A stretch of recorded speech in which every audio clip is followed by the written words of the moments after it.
Buenas noches.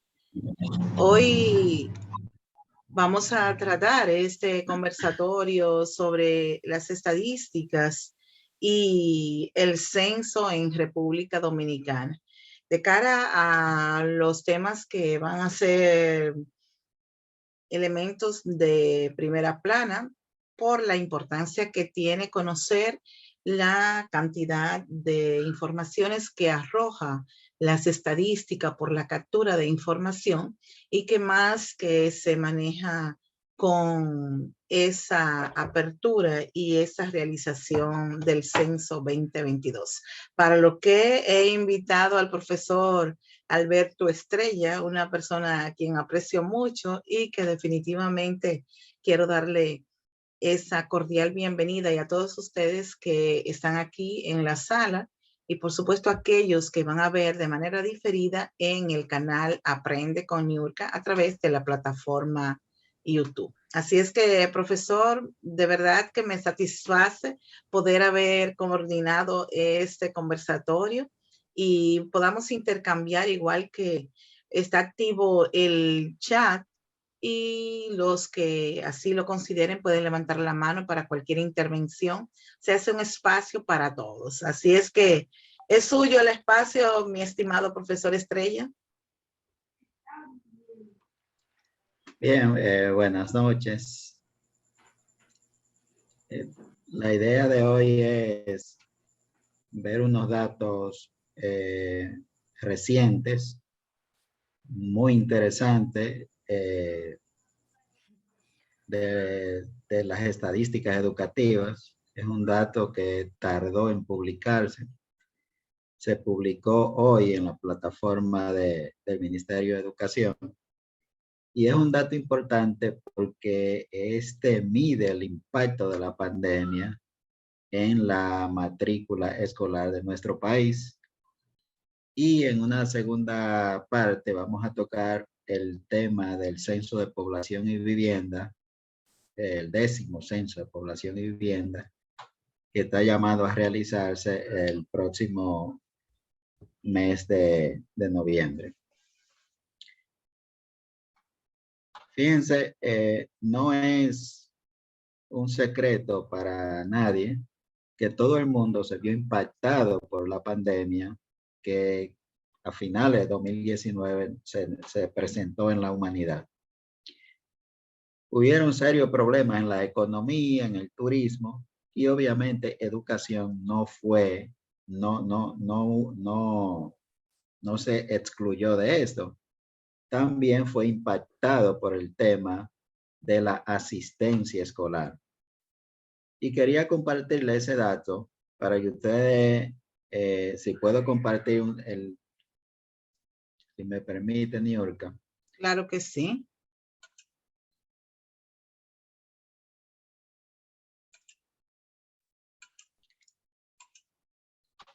Ok. Bien. Y le estoy mostrando aquí esta información que recién se publica en el Ministerio de Educación. Fíjense que el año antes de la pandemia, 2019-2020, por ejemplo, en el nivel inicial, teníamos una matrícula de 365,244 estudiantes. Pero ya en el año 2021, que es el año escolar de plena pandemia, apenas estaban asistiendo a la escuela en el nivel inicial 205,474 estudiantes, es decir, 159,700 estudiantes menos. O sea que no se inscribieron en el año de la pandemia. Y esto obviamente significó una reducción significativa en la matrícula del nivel inicial, impactando más al sector privado que al sector público. Sin embargo, no se escapó tampoco de esto el nivel primario, es decir, la matrícula de primero a sexto grado. Fíjense que en el 19-20 era 1,223,000 alrededor, Y en el 2020-21, 1.116.804 y se redujo en unos 106.873 estudiantes. Es decir, que esta cantidad de estudiantes no estuvo conectada con la escuela durante el año de la pandemia.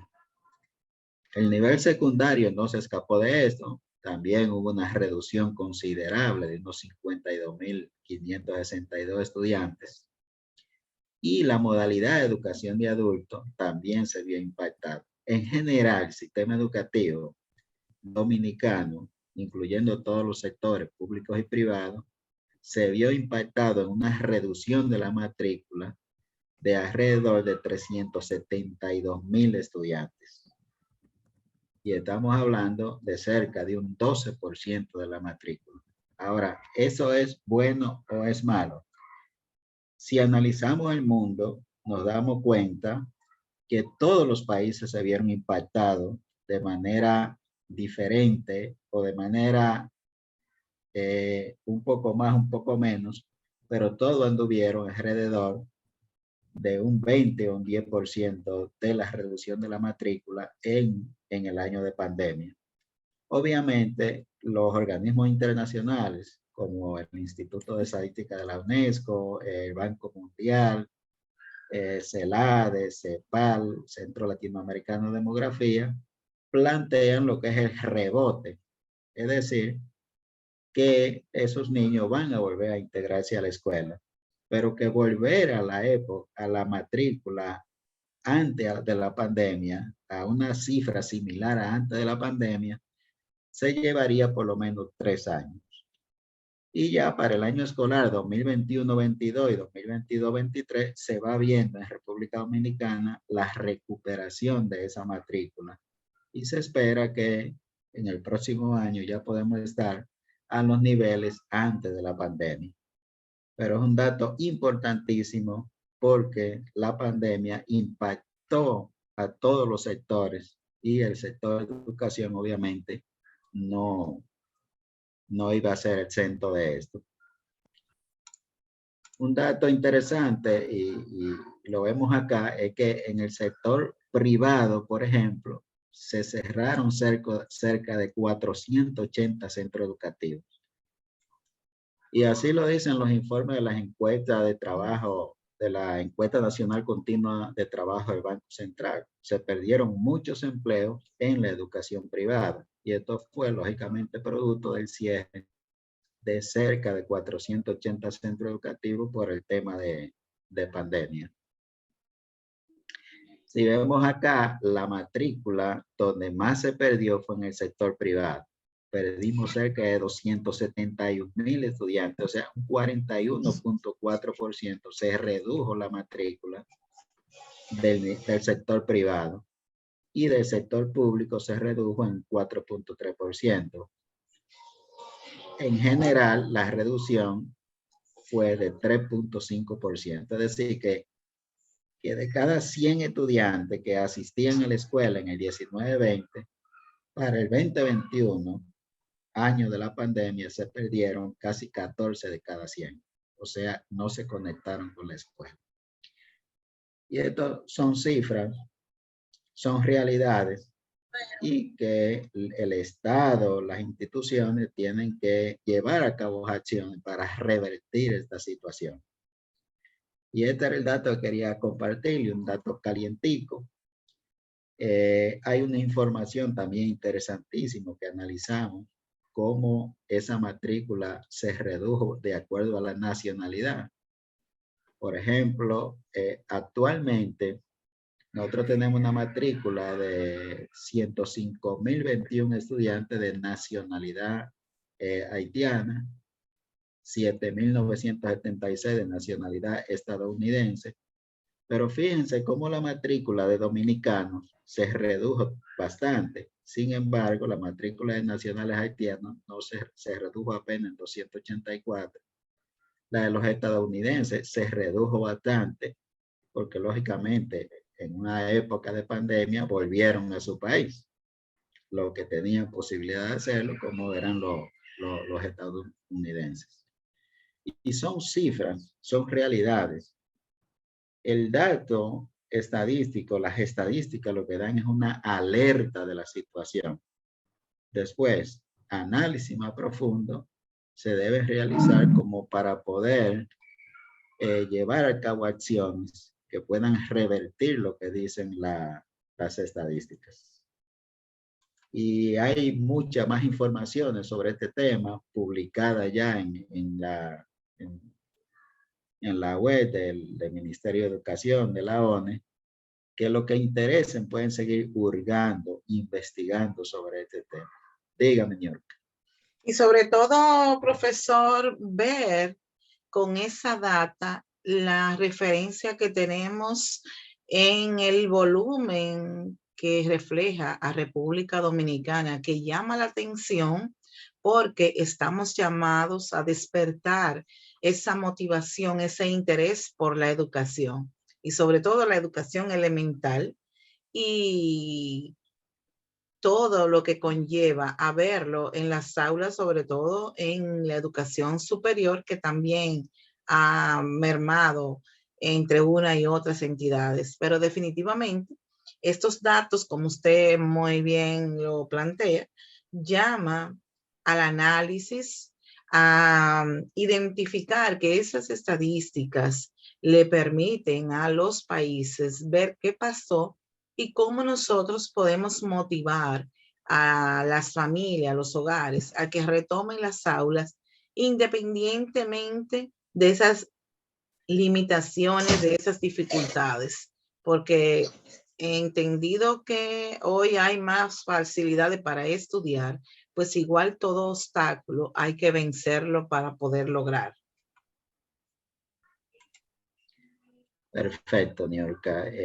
Eso es importante y por eso las estadísticas siempre son importantes para la toma de decisiones. No se pueden tomar decisiones efectivas, acertadas, si no se cuenta con estadísticas para hacerlo.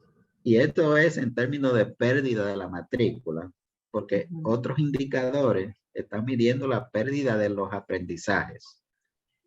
Y ya hay informaciones que nos indican, por ejemplo, que un niño de 6º grado apenas tiene los aprendizajes correspondientes al 3er grado de primaria. Entonces, ya esos son elementos que la pandemia también agudizó en todo lo que son la profundidad en los aprendizajes. Y esto es otro tema que también hay que someterlo al análisis para ver cómo se revierte esa situación de los aprendizajes. Porque lograr revertir el tema de la asistencia, de aumentar la matrícula, es más fácil que revertir el tema de los aprendizajes.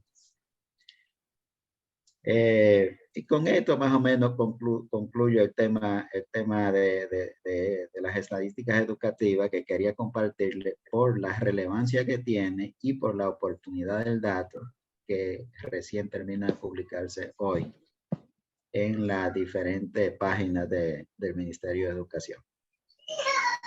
Importante, sí. Profesor Estrella, lo que refiere y lo que reflejan esas informaciones estadísticas, más por el comparativo igual de cada uno de estos países, que debe ser un punto focal para el análisis, para identificar qué ha pasado, cuáles son los puntos que nosotros debemos ver dentro de esa educación es elemental para los avances de nuestro país y poder manejar por qué nosotros, aún ya retomando la presencialidad y las facilidades virtuales, ¿qué ha pasado? Hay que ver la responsabilidad ahí de los padres, de las madres, de los tutores, del interés marcado para motivar a los estudiantes a que de la única forma que nos superamos como nación es llevando un nivel más alto la educación. Pudiéramos nosotros motivar por esta misma vía que la educación es fundamental para que todo ser humano pueda lograr sus metas, porque si usted no se educa, inclusive ni siquiera el léxico lo puede mejorar. Es un asunto que tenemos que encarar Eso es sobre la correcto. base de esa urgencia para ponerle atención a esta temática de la educación. Perfecto. Entonces, visto esto, vamos a ver un poco, unos minutos, lo que es la situación, el censo, que es un tema ya de mucha actualidad y que es de mucha preocupación para todos. Y bueno, y todo debemos apoyarlos, debemos participar del censo, ya sea brindando las informaciones adecuadas o ya sea trabajando directamente en lo que es el levantamiento de, del censo. Y aquí es importante contextualizar un poco y estar claro de lo que es un censo. Porque si no estamos claros lo que es un censo, queremos pedirle al censo más allá de lo que nos puede dar. Y un censo es sencillamente una investigación estadística o una operación estadística que, que recopila información sobre características demográficas. Cuando hablamos de características demográficas, estamos hablando de el sexo, la edad, el estado civil de la población, datos sociales como eh, participación en la comunidad, datos económicos, dónde trabaja, qué hace, cuáles son sus principales actividades, el área donde vive, cómo está la vivienda estructurada, cuáles son los materiales que tiene la vivienda, si posee internet. Pero este censo tiene unas características muy especiales y es que mide alguna variable que censos anteriores no la medían. Y la vamos a comentar más adelante. Este censo es un censo, un censo de derecho. Hay diferentes tipos de censo, un censo de facto y un censo de derecho. En este caso, se va a contar la persona en el lugar que habitualmente reside.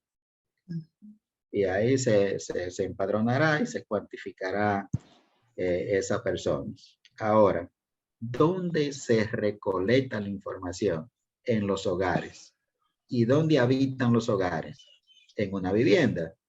Por tanto, un elemento importantísimo para un censo es la llamada cartografía censal. Y le hago este símil. La cartografía censal es para el censo como los rieles para el metro. El censo definitivamente está montado sobre la cartografía. Y una cartografía no es más que la identificación de las viviendas en un territorio. Ahora, este censo tiene una característica especial y es que la cartografía es digital. Así como ustedes entran a Google Maps o llaman un Uber y pueden ubicar una vivienda, pueden ubicar un lugar, un restaurante, una gasolinera, así mismo va a ser la cartografía del censo. Los empadronadores van a identificar la vivienda a través de un mapa digital. Y obviamente en esa vivienda habita un hogar y los hogares tienen personas. Pero también el llenado de la boleta va a ser digital, diferente a todos los censos anteriores, donde la boleta se llenaba en un papel y después se digitaba a través de unos procesadores. Ahora no, ahora va a ser, la captura va a ser digital. Por eso, la ONE dice que el quinto censo nacional de población de vivienda es un censo, es el primer censo digital. Por el tema de cartografía digital y boleta digital. Ahora, ¿cuándo se realizará ese censo? Bueno, del día del 23 de noviembre y va a durar 14 días. Y aquí hay que reflexionar un poco y sobre esta situación. Es la primera vez que un censo de población dura tanto tiempo. En épocas anteriores, en censos anteriores, se hacía en 2 días, 3 días, 5 días máximo. Ahora va a durar 14 días. Eso es un reto. Porque la persona podrían no interesarse por estar en la casa, no dedicarse a sus labores habituales como si no estuviera ocurriendo nada. Entonces, si bien es cierto que esta es una operación normal dentro de la sociedad, pero también es cierto que si las personas se mueven de los hogares y los empadronadores no encuentran a la persona en su vivienda y reiteradamente van a la vivienda y no encuentran a la persona, entonces esto puede provocar un subregistro en el censo. Y ahí los supervisores, los directivos de la ONE tienen que poner mucha atención. Habrán 35,000 personas trabajando en el censo, personas vinculadas de manera directa entre supervisores y empadronadores. Y aquí incluso está lo que se le va a pagar, 17,000 pesos a los empadronadores, 25,000 al supervisor, más 400 pesos diarios de viaje. Ese es el pago que le vamos a hacer, pero que la ONE le va a hacer, pero esto es un compromiso de todos. O sea que no debe verse solamente por los recursos, sino por el compromiso que tiene que tener la sociedad para tener un censo de población. Porque este censo no solamente cuantifica personas, sino que sirve de marco muestral para posteriores investigaciones. Investigaciones de salud, investigaciones económicas, investigaciones de condición de la vivienda, de agua potable, de todo lo que son las variables que impactan a la sociedad. Se espera que se visiten 4.5 millones de viviendas. Fíjense que no es fácil. Estamos hablando de ir a 4.5 millones de casas y aplicarle un instrumento de recolección de datos a cada miembro del hogar. O sea que no es tarea fácil y la colaboración en ese sentido debe ser vital. Los censos. Y aquí viene un tema interesante porque por más esfuerzo que se hagan, no es posible y no ha logrado ningún país ir al 100% de la vivienda. Siempre alguna se queda por alguna razón. Pero los organismos internacionales plantean que si se recogen los datos del 95% de la vivienda, el censo puede considerarse un censo bueno. Porque hay métodos alternos que después permiten recuperar lo que falta. Ahora, ¿cómo se evalúa la cobertura? ¿Cómo nos aseguramos nosotros de que el 95% de la vivienda mínimo sean censadas? Bueno, hay varios métodos. Está lo que son los métodos directos, y es que posteriormente al censo se hace una encuesta. Y a través de esa encuesta se estima la cantidad de viviendas que no fueron visitadas. Y otro es utilizando procedimientos indirectos. Se compara un censo de ahora con un censo anterior, con encuestas, con registros administrativos.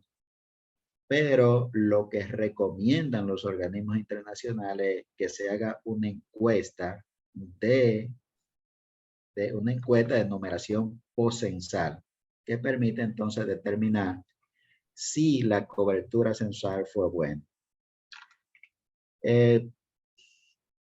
La cobertura puede ser de dos formas, y aquí también hay un elemento importante, y esto depende mucho de qué tan capacitado estén las personas que van a encuestar a los hogares. Puede ser la cobertura de hogares, es decir, que no se cubran todas las viviendas, que era lo que le comentaba. Si no se cubren todas las viviendas, obviamente se quedan muchas personas sin censar. Pero supongan que sí se cubra la vivienda, pero que entonces se queden personas sin censar dentro del hogar. Es decir, vamos a una casa a censar, hay 4 personas en ese hogar, pero nada más censamos 3. Eso también genera un tema de cobertura. diferente a cuando es el tema de que no se visita el hogar completo. Entonces, esos dos elementos se consigue reducirlo con con un personal calificado, entrenamiento continuo. Y aquí hay que recalcar algo. Miren, actualmente se está en proceso de entrenamiento de los empadronadores. Pero ese empadronamiento se da en cascada. Primero a los provinciales, después a los encargados de polígono, de área y después a los empadronadores. Y hay una preocupación en la sociedad actualmente por el nivel de avance que tienen los entrenamientos. Y eso podría, al momento del censo, generar algún tipo de inconveniente. Además de que muchos de los que son entrenados a veces desertan o no asumen el compromiso o no asumen el trabajo. Entonces, ahí hay un tema como que a veces los actores de la sociedad se sienten un poco preocupados con el tema del próximo censo. ¿Hasta dónde podríamos lograr que el 100% de los empadronadores está bien entrenado? Máxime si la cartografía digital, que eso es un reto, y si la boleta también es digital. Entonces, eso es un temita que está como medio preocupando a la sociedad. Aquí hay unos datos de algunos países, de algunos años de censo, donde está el porcentaje de no cubierto de los hogares. Obsérvese el caso de Argentina, por ejemplo, tiene una cobertura bastante alta en los censos. 2.8 de no cobertura en el último censo que hizo. Colombia presenta algunos problemas. Guatemala presenta alta omisión censal. Cuando hablamos de 14.5, significa que 14.5 de los hogares no fueron visitados, no fueron censados. Imagínense el resultado después del censo. Pero República Dominicana tiene una historia que anda rondando entre los 9.5 y el del 2000 fue cerca de 8. O sea, una omisión censal o una no cobertura por encima de lo que recomiendan los organismos internacionales, que es el 5% de no cobertura. Mario Vázquez, de la manita levantada.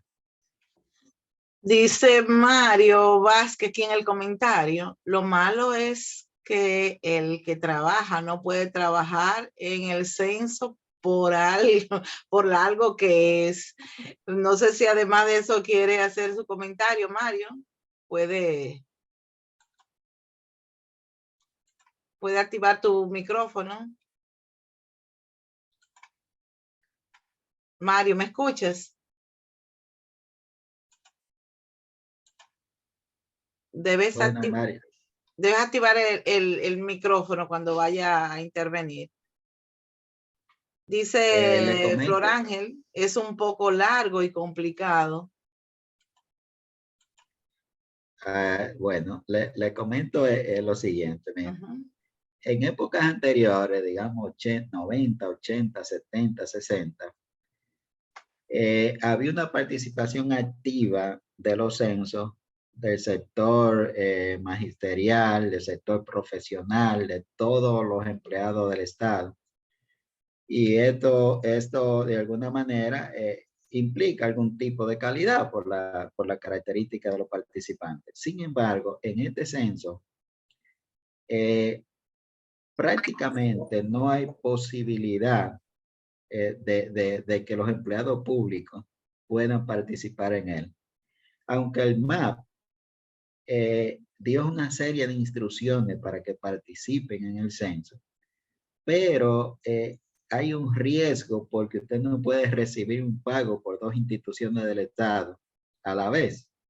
Entonces usted tendría que cesar en una en la que está para entonces integrarse al censo y tener los recursos de esa otra institución del Estado. Entonces, obviamente, nadie entra como que asume ese tipo de riesgo. Y eso se está dando. Eso es así. Entonces, la posibilidad de participar se reduce un poco para los empleados del Estado. Pero igual, profesor Estrella, debería también considerarse la oportunidad para la cantidad de estudiantes que cursan ya unos niveles en la universidad. Y eso pudiera ser un aporte para la sociedad, para los mismos estudiantes y, por supuesto, le va a dar un nivel de carácter por las competencias que ya un estudiante mayormente que ha iniciado, que ya ha cursado una cantidad de cuatrimestre o de inicial en una universidad, ya después que es bachiller, nada más con el entrenamiento, es de fácil acceso para completar las informaciones. Y sobre todo a aquellos que no están laborando, pudiera dársele esa prioridad también como una oportunidad de ingreso y de aportar a la misma nación en el marco de este censo 2022. Correcto, y de hecho están participando muchos estudiantes en todo lo que es el proceso del entrenamiento. Incluso cerca de 233,000 personas aplicaron para el tema de trabajar en el censo. Y de eso puede salir una buena cantidad y de calidad. Todo va a depender de todo este proceso de entrenamiento que se le está dando. Bueno, comentarle un poco sobre la causa de los errores de cobertura. A veces en esta sociedad actualmente hay muchos conglomerados de residencias cerrados que viven como si fuera fuera de ese entorno. Es decir, hay un tema de acceso. Pero por eso en los censos se recomienda que los empadronadores sean del sector o del área cercana a donde residen, porque esto da facilidad de acceso, esto da confianza. Existencia de una proporción importante de hogares donde los miembros permanecen fuera durante las horas del día, lo que comentábamos ahorita. Muchos hogares, las personas salen en la mañana y regresan en la noche. Apenas queda alguien que no puede dar información sobre los miembros del hogar. Y eso es un riesgo que se corre. La falta de una campaña de información sostenida y eficaz. La comunicación es importante. Al día del censo, toda la población debe estar enterada de que se está realizando un censo. Falta de control de todos los procesos y un elemento importante porque en las sociedades cuando los niveles de violencia y de inseguridad son tan altos, la gente se cuida y entonces hay un tema de desconfianza de los hogares derivada de la inseguridad ciudadana y eso es una situación con la cual debemos lidiar mucho los supervisores y los empadronadores. Eso y el entrenamiento ahí tiene que ser riguroso. Esos son errores en visitar la vivienda, pero entonces están los errores de contenidos. A veces la pregunta está mal formulada y la gente no la entiende. O sea, usted le pregunta algo, pero te dan la respuesta de otra cosa. Entonces, eso genera a veces su registro, aunque la boleta está diseñada de manera llana, tiene su fortaleza ahí. Errores del empadronador, preguntar o al anotar. Dígame, Niol.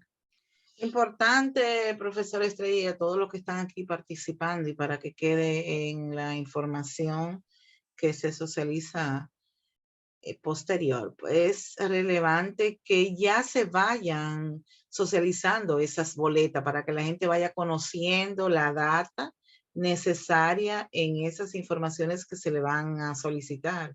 O sea, entiendo que las redes sociales pudieran ser un punto importante para que la entidad que es la Oficina Nacional de Estadística y todo el que esté envuelto en esto, pues se entienda que en la medida que la población le llega esa data, esa información, decía, mira, la boleta, ya cuando lleguen a preguntarle la información, vean que son informaciones simples, sencillas y que tienen un lenguaje llano para la captura de la información que se requiere.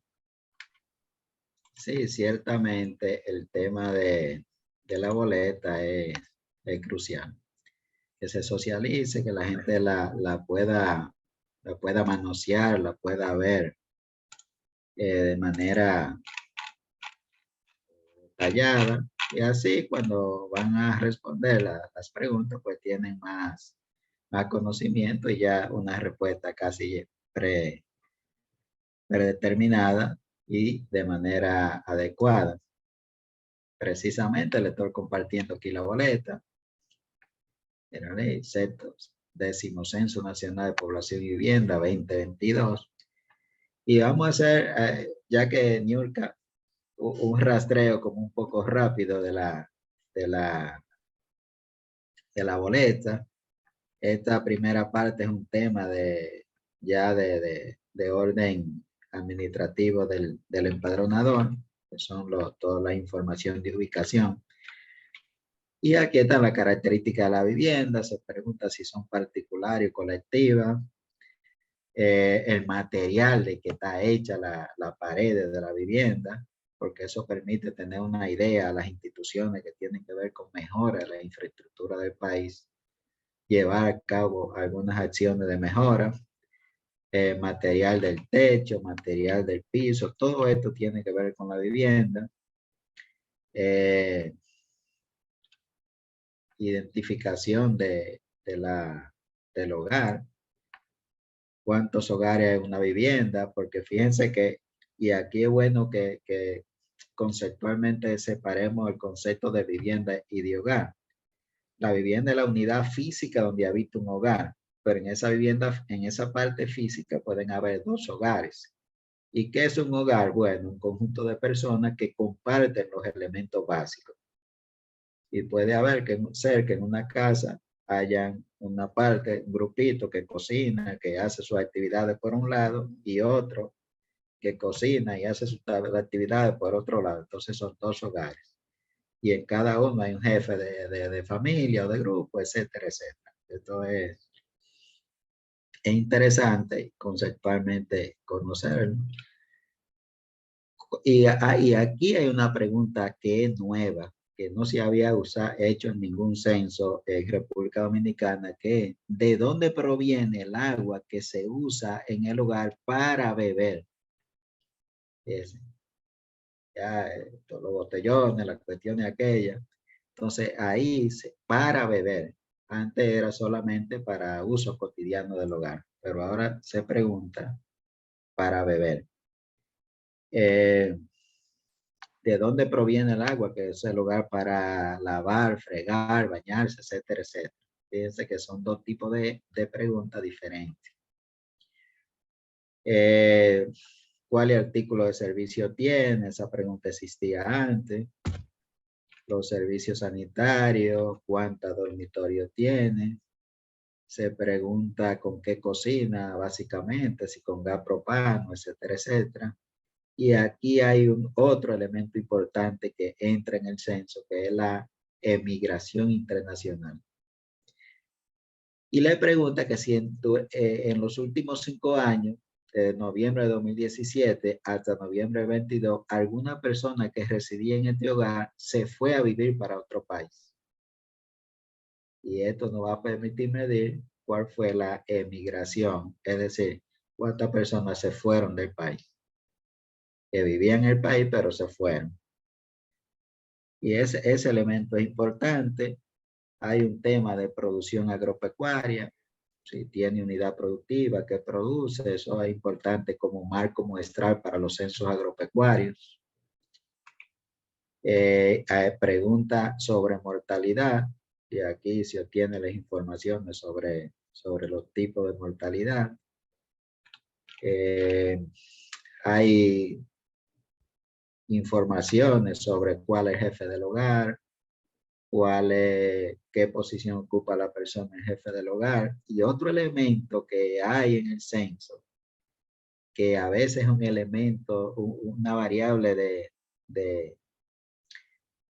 de sus registros de negativa, es que se pregunta el número de la cédula a cada uno de los habitantes del hogar, si es mayor de edad. Y si no es mayor de edad y tiene NUI, el número único de registro único, el que le están dando ahora a los niños que nacen, también se lo piden.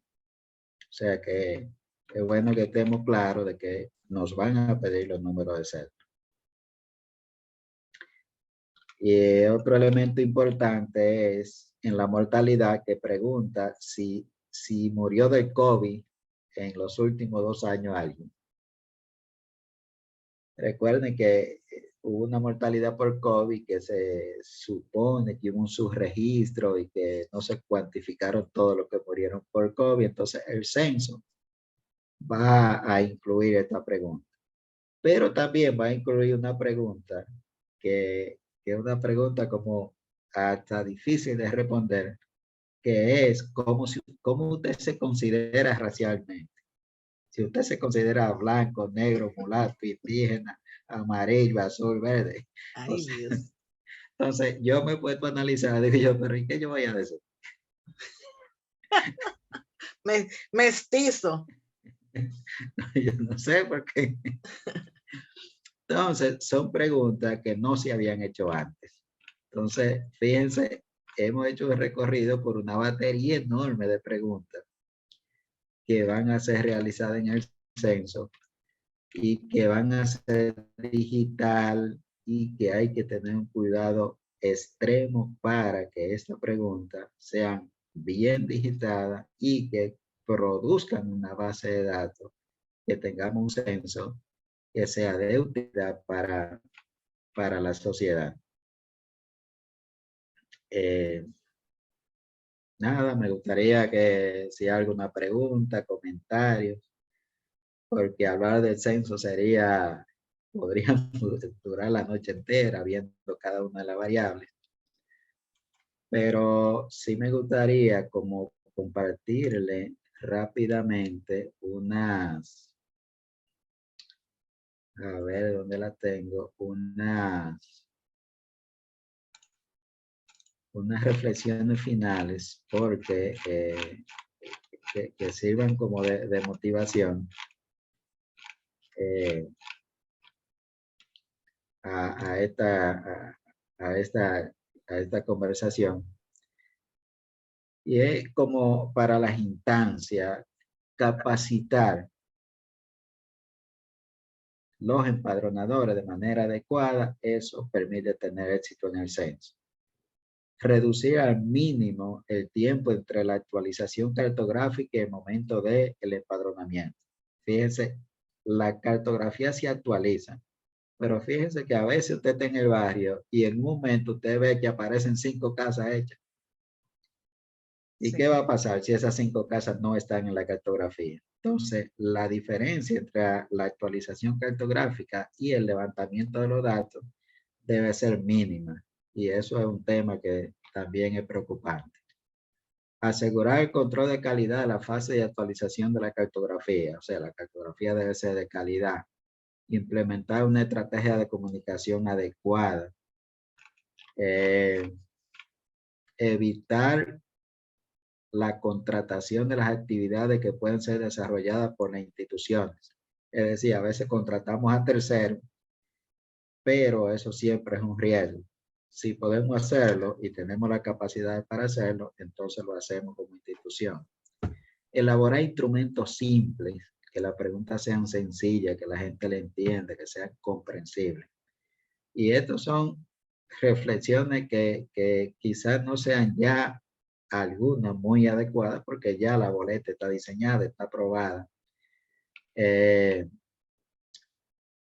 Concentrar al supervisor de campo en los trabajos que impacten a la cobertura, es decir, que el supervisor se asegure de que va a haber un alto nivel de cobertura y que sean los empadronadores los que se encarguen de garantizar la calidad del registro en la boleta. Es decir, el supervisor se encarga de que se visiten toda la vivienda, pero es el empadronado el responsable de que cada pregunta sea llenada de manera adecuada. Y en eso siempre se hace énfasis. Y bueno, montar una estructura de supervisión activa y funcional. Y después, decirle a la población que coopere, porque la cooperación de la población es lo que garantiza la calidad del censo. Que diga la respuesta adecuada y correcta, porque una de las cosas que tienen los censos es que parten del principio de credibilidad del informante. Lo que usted me diga, eso es.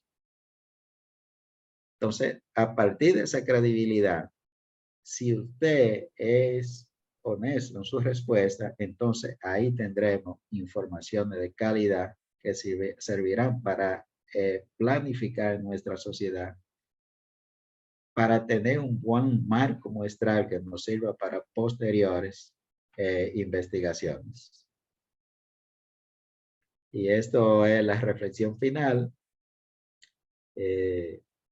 Estamos acá para cualquier pregunta, duda, comentarios. Perfecto, excelente, distinguido profesor. Si puede dejar ahora de compartir para ampliar el espacio y ver si los aquí participantes tienen alguna inquietud que quisieran preguntarle al profesor sobre estos temas. Definitivamente nosotros sabemos que las estadísticas son elemental en el marco de toda data que se capture para poder realizar las investigaciones y que hoy día nuestras bases de datos a través de todas las entidades nacionales e internacionales pues son fundamentales para esa evaluación, ese análisis, esa proyección y esa gráfica, ese diseño que nos permite a nosotros visualizar el análisis para la toma de decisiones.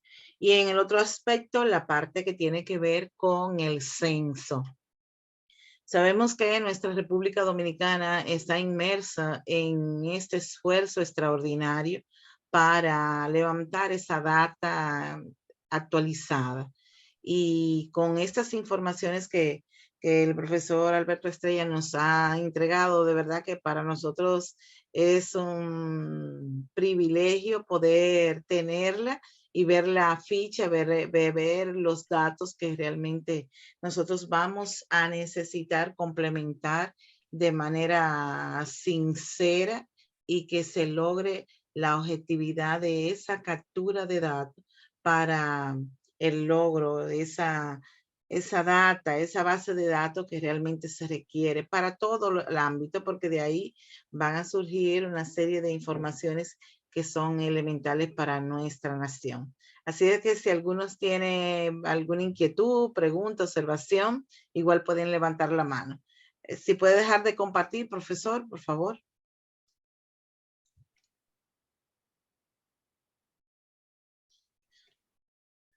Pregunta, inquietud. Bueno, en lo que se animan, ¿sí? ¿Alguien? Sí, pero una pregunta correspondiente al tiempo en el que se hace el censo. Según yo tengo entendido que es cada 10 años que se hace, pero yo he visto que se hace como cada 12, cada 11. No hay, o sea, no hay como una ley específica que diga exactamente cada cierto tiempo que se haga el censo. Porque la última vez que se hizo el censo, tengo entendido, no sé si lo mencionaron, creo que llegué tarde a la reunión, que fue en el 2010 y estamos en el 2022, ya han pasado 12 años. Sí, lo que está establecido en el Centro Latinoamericano de Demografía, la CEPAL UNESCO, es que los censos se realicen cada 10 años en el año terminado en 0. Eso es lo que se recomienda. Sin embargo, algunos países, como el nuestro, en muchas ocasiones ha violado esa recomendación que tienen los organismos internacionales. Pero sí es cada 10 años y en el año terminado en 0.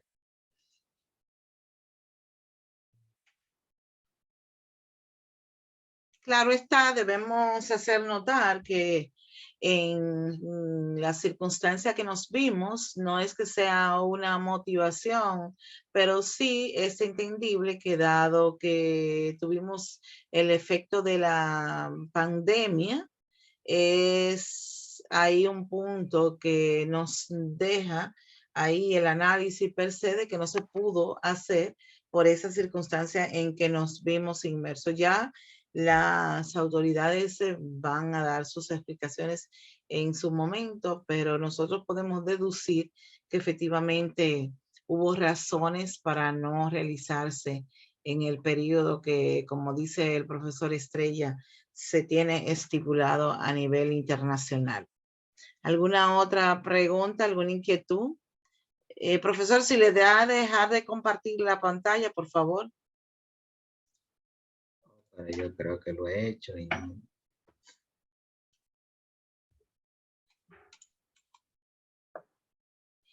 es evidente que dentro del marco de estas informaciones que se pretenden capturar con el censo, pues se incluyen una serie de variables de informaciones que nos permite a nosotros ofrecer dentro del marco de la data de las informaciones que están per se en la cédula de identidad y electoral, y de igual manera los datos de nuestros hijos, de nuestras personas que están en el hogar, para determinar una y otras informaciones que puedan ser fehacientes al momento de ya tabular esas informaciones y que pueda obtenerse una información con unos resultados viables y actualizados. Sabemos que es evidente que nuestro país tiene entre ciudadanos y habitantes, pues efectivamente hay mucha diferencia del cual pueda también reflejarse en esta captura de información de la data. Y ahí voy con una pregunta, profesor.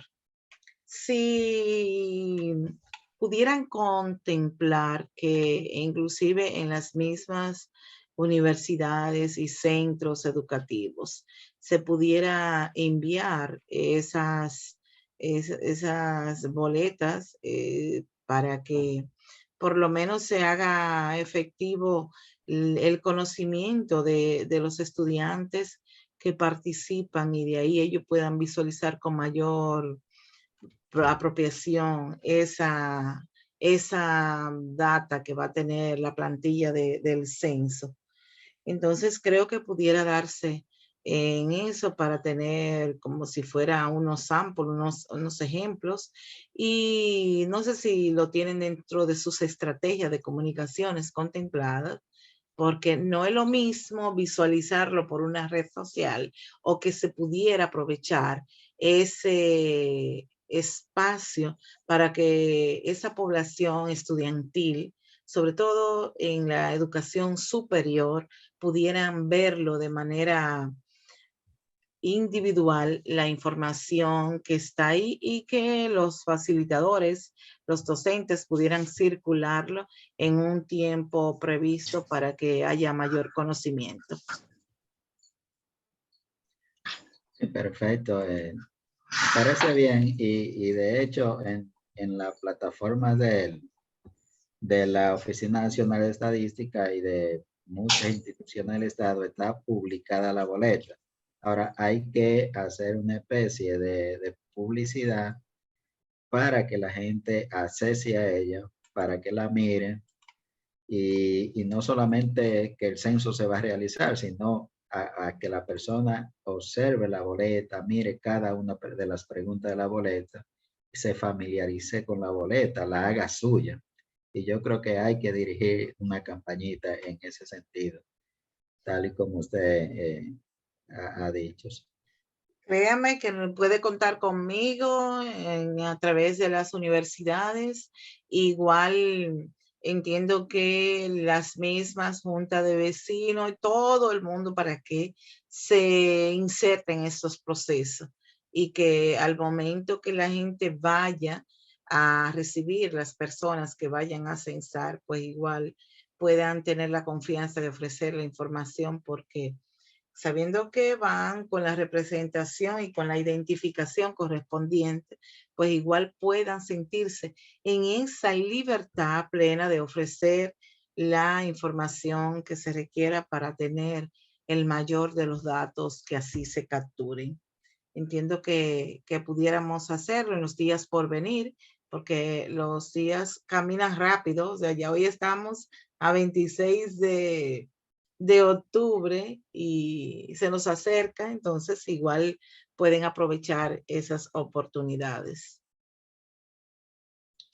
Perfecto. Sí, Creo que, bueno, si no hay preguntas, dudas, comentarios, creo que tratamos de llevar el mensaje, de cumplir con lo que habíamos prometido a Niurka, ver un poco de estadística interesante y actualizada y no un poco el tema del censo por la importancia que tiene para la sociedad. Hay muchas personas que preocupadas por esto. Hay profesor Frank Cáceres, que es un doctor en demografía, que nos proporciona muchas fuentes de información. Profesor Julio César Mejía, un demógrafo también de mucho peso, que escribe mucho sobre el tema del censo y muestra las preocupaciones. Y agradecer a todos ustedes que han estado participando en la noche de hoy, que les hemos quitado una hora quizá de sueño, pero es interesante y decirle, quizá a Niurka se lo va a decir, que esto está siendo grabado y que le va a ser compartido a cada uno de ustedes por las diferentes vías que sean posibles. ciertamente, profesor, quiero agradecerle su participación porque, y a todos los que han estado aquí en este conversatorio sobre las estadísticas y el censo, porque entre uno y otros medios de comunicación es relevante que nosotros seamos los que enviemos esa información positiva de que vienen esas actividades y que todos debemos de verdad integrarnos a motivar a la gente que pueda completar esa información. Y sobre todo que de manera diferida va a quedar esta información grabada en el canal Aprende con Niurka, que ustedes pueden hurgar y así socializar. Y de igual manera le invito a que se suscriban porque este y otros temas de interés siempre es oportuno nosotros llevar y recibir esas informaciones de actualidad que nos permiten fortalecer el conocimiento sobre esas buenas prácticas que nos conllevan a decir que en nuestra República Dominicana siempre hay una oportunidad de aprender y de transmitir, sobre todo, y ahí la reflexión final, sobre todo esa educación que nosotros, lo que ya tenemos un nivel de formación y de aprendizaje, podamos transmitir a aquellos que tienen ese interés de aprender, pero que no han podido lograr un espacio. Y si es necesario, y el otro no sabe leer, escribir y empezar de cero, no solo ser parte de ese proceso en el cual nosotros lo motivemos a redactar, a escribir. Y si lo escribió bien o mal la primera vez, igual seamos nosotros esos motores de motivación motivación para poder decirle, mira, hazlo, escríbelo ahora, una vez más, dos veces, hasta que tú lo escribas correcto, y eso te va a ayudar a registrar la información para que expresemos con apropiación ese conocimiento que cada vez nos demanda el mundo global y las competencias que se requieren. Así es que, de verdad, para mí ha sido un gran placer, profesor Alberto Estrella, mi estima, aprecio de siempre, y a todos ustedes la oportunidad de estar aquí presente. Así es que esto es para ustedes, para nuestro país y para todo aquel que esté interesado, que va a escuchar esta información en todo momento y en cualquier punto donde se encuentre. Feliz noche y un verdadero placer. Bye bye.